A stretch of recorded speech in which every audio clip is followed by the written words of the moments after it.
ஐயா வணக்கம். என் நேம் பாண்டி. நான் வெட்டுவாங்கலேருந்து வரேன். சில கேள்விகள் கேட்கேன். நீங்கள் பதில் சொல்லும்போது சில நேரத்துக்கு நான் உடலை திருப்பி கேட்டாலும் கேட்பேன். எதுவும் தப்பாக நினைக்காதீங்க. என்னோட கேள்வின்னா, அல்லாஹ்னா யார், இஸ்லாம்னா என்ன, மற்ற மதத்தவங்க இஸ்லாமுக்கு எதுக்கு வரணும்னு நீங்கள் நினைக்கிங்க? அதுதான் சொல்லுங்கள்.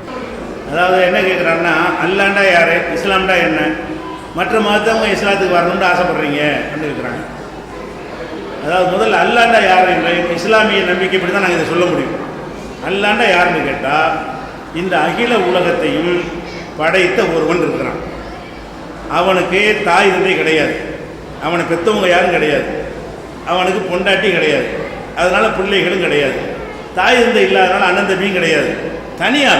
தனியாக ஒருத்தன் இருக்கிறான், அவன் தான் கடவுள். அவனுக்கு இயலாத எதுவுமே கிடையாது. அவனுக்கு நோய் கிடையாது, முதுமை கிடையாது, மரணம் கிடையாது, பலவீனம் கிடையாது, அவனுக்கு சாவு கிடையாது. அப்படியான சூப்பர் பவர். அவன் எதை நினைத்தானோ ஆகு என்றால் ஆகிவிடும். ஒரு உத்தரவு தான். இந்த பிரபஞ்சம் கூட வெடின்னு ஒரு உத்தரவு கூட உண்டானது தான். ஆகு என்று சொன்னால் ஆகிவிடும் என்ற அளவுக்கு பவர்ஃபுல்லான ஒரு சக்தி படைத்தவன். உலகத்தில் என்னென்ன நடக்கிறது எல்லாத்தையும் ஒரு பதிவேட்டில் அவன் ரெக்கார்டு செஞ்சபடி தான் நடந்து கொண்டிருக்கிறது. அவனை மீறி எதுவுமே நடக்காது என்று ஒரு சூப்பர் பவராக ஒருத்தன் இருக்கிறான் என்று நம்புவதற்கு பெயர் தான் கடவுள். மற்ற கடவுளை இறைவன் சொல்வதற்கு இது வித்தியாசம் இருக்குது. மற்றவங்க ஒரு மனுஷனை கூட இறைவன்ருவாங்க, மனுஷனை கூட கடவுள்ருவாங்க, மலை ஜலத்தை சுமந்துக்கிட்டு இருக்கிறவங்க கடவுள்ருவாங்க.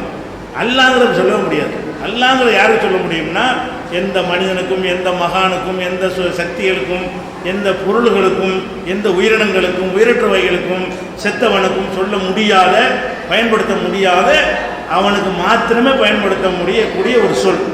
இப்படி ஒருத்தன் இருக்கிறான் என்று நாங்கள் நம்புகிறோம். இது இஸ்லாம் சொன்னதுனாலே நம்புகிறோம். அறிவியல் பூர்வமாகவும் இப்படி ஒரு சூப்பர் பவர் இல்லாமல் இயங்க முடியாது என்று நிரூபிக்கப்பட்டிருக்கிறது. அதன் அடிப்படையில் நாங்கள் நம்புகிறோம். அந்த நாத்திய விவாதம் ஒரு செய்தி உங்களுக்கு தர சொல்கிறேன், அதை நீங்கள் பார்த்து அதில் தெரிஞ்சுக்கிங்க, கூடுதல் விவரம். இதுதான் அல்லாங்கிறது.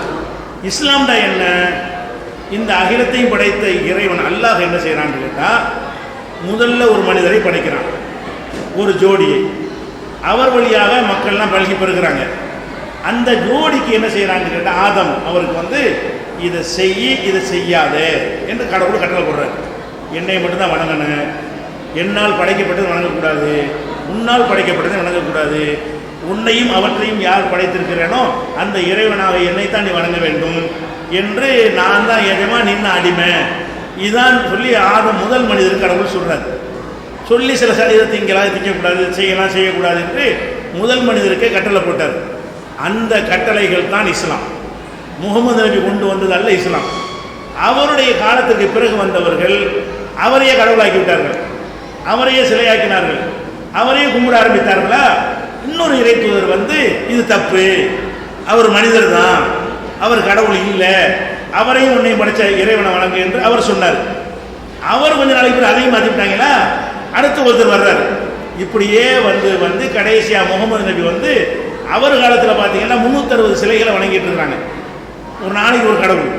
அந்த மாதிரி வணங்குற மக்கள்கிட்ட போய் இது கடவுள் இல்லை, நீங்களாம் உண்டாக்கிட்டீங்க கடவுளுடைய, கடவுளை இறக்கி வச்சாரு, நீங்கள் தான் செதுக்குனீங்க, நீங்கள் தான் வடிச்சிங்க, நீங்கள் தான் வடிவம் கொடுத்தீங்க, நீங்கள் தான் கலர் பூசினீங்க, அப்போ நீங்கள் தான் அது கட்டி இதற்கு கடவுளாக முடியும், உங்களை படைத்தவன் கடவுளா, நீங்கள் படைத்து கொண்டது கடவுளா என்றெல்லாம் ஒரு அறிவுபூர்வமாக மக்களை சிந்திக்க வைத்தார்.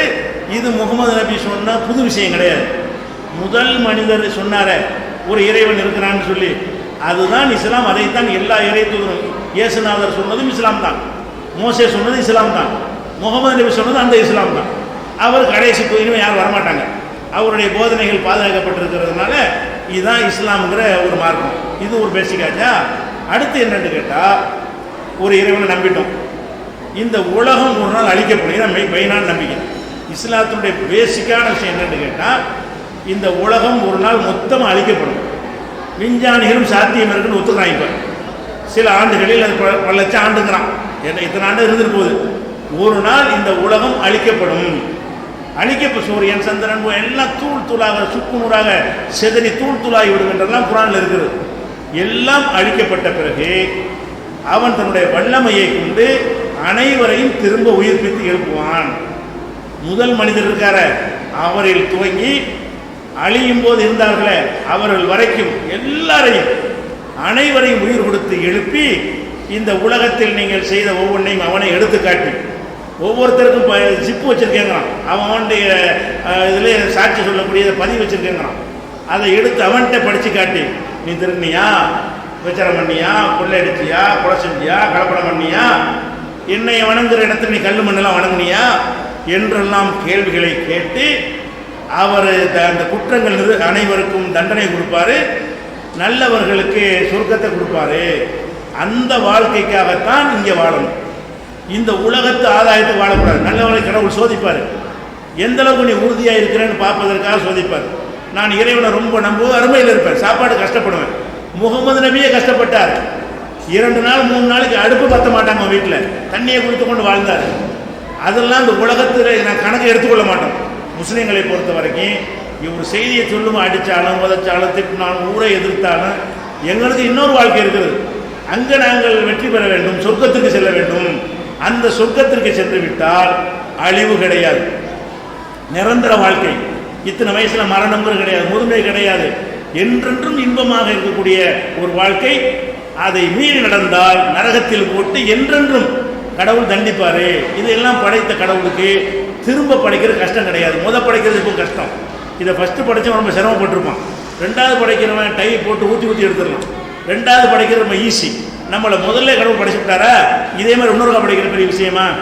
நம்ம ஒன்றும் இல்லாமல் தானே இருந்தோம். ஒரு 100 வருஷத்துக்கு நீங்களாம் எங்கே இருந்தீங்க? எங்கேயும் இருக்கல. என்னவா இருந்தீங்க? என்னவும் இருக்கல. அப்போ ஒன்றும் இல்லாமல் இருந்த உங்களை படைத்த அந்த கடவுள் மீண்டும் ஒன்றும் இல்லாமல் போன பிறகு ஒரு ஆகண்டு ஆயிர போறீங்க. அவ்வளோ ரெக்கார்டு இருக்குது, நினைச்சே நடக்கக்கூடியது. அப்படியான ஒரு கடவுள் முன்னால் நிறுத்தப் போகிறோம் என்று நம்பி அந்த வாழ்க்கைக்காக இந்த வாழ்க்கையில் நேர்மையாக வாழணும். யாரையும் ஏமாற்றக்கூடாது, மோசடி பண்ணக்கூடாது, பிராடு பண்ணக்கூடாது, கலப்படம் பண்ண விசாரம் பண்ணக்கூடாது, மது அருந்தக்கூடாது. இதையெல்லாம் கடைப்பிடிச்சு நடந்தால் அங்கே வெற்றி, இல்லைன்னா வெற்றி இல்லை. இதனால தான் நாங்கள் வரதட்சணை வாங்க மாட்டோம். அந்த மாதிரியான தீமைகள்லேருந்து விலகி நடப்பதற்கு இந்த நம்பிக்கை எங்களுக்கு உதவியாக இருக்கிறது. இதாச்சு 2வது கேள்வி. 3வது, எல்லாரும் இஸ்லாத்துக்கு வரணும்னு விரும்புறீங்க இருக்கிறாங்க. விரும்பத்தான் செய்யணும். ஒவ்வொருத்தரும் அவர் சரின்னு சொல்வதற்கு எல்லாரும் வந்து விரும்பத்தான் செய்வார்.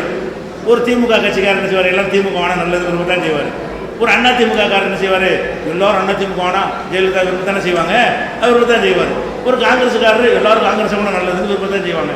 அந்த மாதிரி இது ஒரு நல்ல, அவங்க விரும்புறதுல ஒரு ஆதாயம் இருக்கும். அவங்க எது விரும்புவாங்க? எல்லாரும் அந்த கட்சிக்கு போனால் ஓட்டு போடுவீங்க, சீட்டில் உட்கார வைப்பீங்க, சம்பாதிப்பாங்க, அதுக்கு விரும்புவாங்க. நாங்கள் இது விரும்புகிறோம் என்று கேட்டால், நீங்கள் சொர்க்கத்துக்கு போகணும். நாங்கள் அரசியல் கட்சிக்காக விரும்பலை. நீங்கள் எல்லாம் வந்த உடனே தேர்தலில் போட்டிட்டு ஜெயிக்கிறதுக்காக விரும்பவில்லை, உங்களுடைய ஆதாயத்தை அடைய விரும்பவில்லை. நீங்கள் வந்து விட்டால் நீங்கள் யாரையோ நீங்கள் தெரியாத நாங்கள் விட்டுட்டு போயிட்டுருக்கோம். உங்களிடத்து எந்த எதிர்பார்ப்பு? நாங்கள் என்ன விரும்புகிறோம் என்று கேட்டால், கடவுள் கண்டிப்பாக விசாரிப்பார், நாங்கள் நம்புகிறோம். அதில் நீங்கள் வெற்றி பெறணும். நீங்கள் அந்த இறைவனை நம்பி அவனுடைய கேள்விகளை தப்பித்துக் கொள்வதற்கு ஆசைப்பட்டால் நீங்கள் வந்தால் நல்லதுன்னு விரும்புவோமே தவிர, மற்றவர்களைப் போல காசு கொடுத்து வேலை வாய்ப்பு கொடுத்து உருட்டி மிரட்டி அந்த மாதிரி எல்லாம் வேலைகள் நாங்கள் செய்ய மாட்டோம். ஆசைப்படுறோம், எல்லாரும் வந்தால் நல்லா இருக்கும். எதுக்கு ஆசைப்படுறோம்? நீங்களும் அந்த ஆதமுடைய இப்போ எங்கள் சகோதரன், எங்கள் கூட பிறந்த ஒரு தாய் தந்தைக்கு நம்ம பிறந்திருக்கோம். இப்போ நாங்கள் போகிற நல்ல வழி தெரியும் போது அந்த வழிக்கு நீங்கள் வந்தால் நல்லது நாங்கள் ஆசைப்படுறது தப்பா? அந்த மாதிரி ஒரு ஆசை எங்களுக்கு இருக்கிறது உண்மைதான். அதுக்கு காரணம் உலக ஆதாயம் கிடையாது. உங்கள்கிட்ட எந்த ஒரு பெரிதும் நாங்கள் எதிர்பார்க்கவும் போகிறது கிடையாது. நீங்கள் உங்களுடைய மறுமை வாழ்க்கைக்கு நீங்கள் வெற்றி பெறுவீர்கள். இதுதான் நோக்கம். ஏன் ஆசைப்படுறோங்கிற குறி பதில்.